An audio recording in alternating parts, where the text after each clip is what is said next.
Ananya's Nana Nani Homes, a paradise for senior citizens.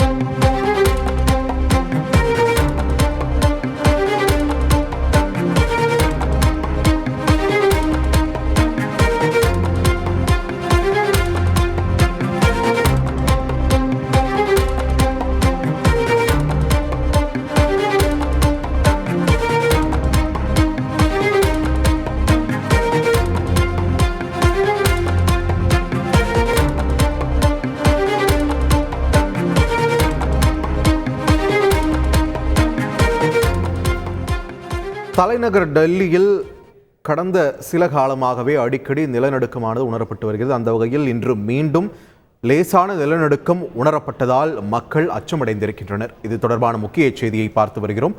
கூடுதல் விவரங்களை எமது செய்தியாளர் ராஜாவிடம் கேட்கலாம். ராஜா, வணக்கம். இன்று தலைநகர் டெல்லியில இந்த நிலநடுக்கம் எந்த அளவுக்கு உணரப்பட்டது? குறிப்பா நீங்க உணர்ந்தீங்களா? என்ன நிலவரம் ராஜா? வணக்கம். ஆப்கானிஸ்தானில் 6.1 ரிக்டர் அளவில் சக்தி வாய்ந்த நிலநடுக்கம் ஏற்பட்டிருக்கிறது. பிற்பகல் 2:50 மணி அளவில் இந்த நிலநடுக்கம் ஏற்பட்டிருக்கிறது. 220 கிலோமீட்டர் ஆழத்தில் நிலநடுக்கத்தின் தாக்கம் பதிவாகியிருக்கிறது.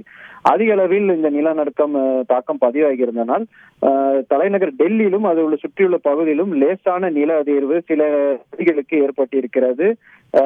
வேலையில் பணிபுரிந்த ஊழியர்களும் அலுவலகம் விட்டு வெளியேறி இருக்கிறார்கள் அச்சத்தில்.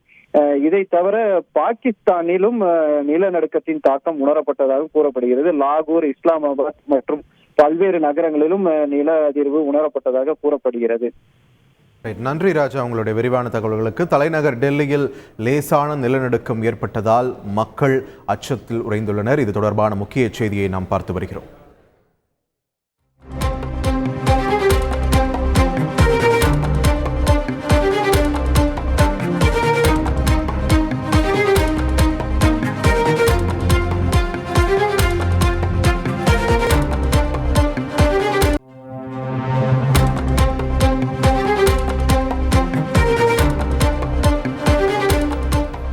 தலைநகர் டெல்லி உள்ளிட்ட சுற்றுவட்டார பகுதிகளில் அடிக்கடி நில அதிர்வு என்ற ஒரு விஷயமானது வாடிக்கையாகிவிட்டது. அடிக்கடி நாம் செய்திகளில் இது குறித்து பார்த்து கொண்டே இருக்கிறோம். அந்த வகையில் இன்று மீண்டும் நில அதிர்வு லேசான அளவில் உணரப்பட்டிருக்கிறது. இதற்கு காரணமாக சொல்லப்படுவது பாகிஸ்தானில் ஏற்பட்ட நிலநடுக்கம். பாகிஸ்தானின் இஸ்லாமாபாத், கைபர் பக்துன்குவா உள்ளிட்ட இடங்களில் நிலநடுக்கம் ஏற்பட்டிருக்கிறது.